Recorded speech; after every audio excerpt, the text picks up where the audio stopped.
Britain, 1887.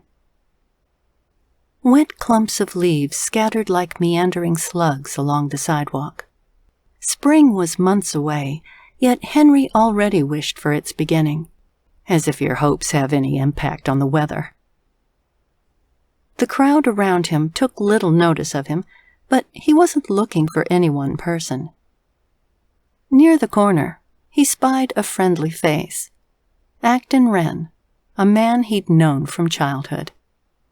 How friendly Acton was with him these days depended on what he owed, and to whom. "Hi there, Colchester. What brings you away from home this fine afternoon?" Acton grasped Henry by his lapels, angering the healing cuts on his thick knuckles. "Got the money you owe me?" He smelled like smoky dark rooms, a place in which he spent most of his time. "As I remember it, Wren, you owe me." "Do I now?"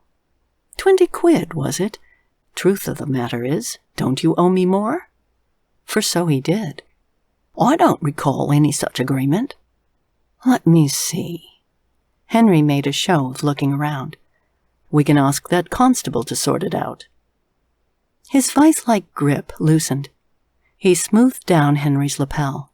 "Oh, now, don't be unneighbourly, Henry. What'd I ever do to you?" Acton's cheeky grin lit up his oblong, scruffy face. "I didn't offer your mama a job with me girls, now, did I?"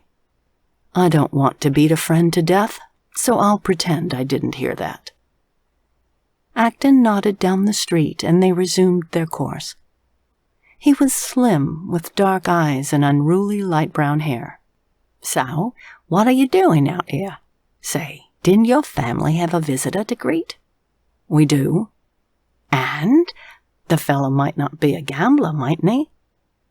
As Henry considered what he knew of Mr. Bartlett, he shook his head. "Not that I know of." "He's a pauper?" "Definitely not." "And so they came to you, why?" Henry shrugged. "They're not here yet, but he thinks his daughter needs a little culture." "Here?" Acton laughed. "Good luck to her." "If she has any luck, Mother will marry her off sooner rather than later." "Is that so?" Hoping to avoid the subject of marriage, he resumed his explanation of Vesta and Jonathan Bartlett. "The main reason they've come is about the ironworks. Her father has a smelting technique he's offering to share with us." "Fine objective. Your mother will be planning one of her famous dinners, then." Henry cursed under his breath. "I think so." "Will I garner an invitation this time?"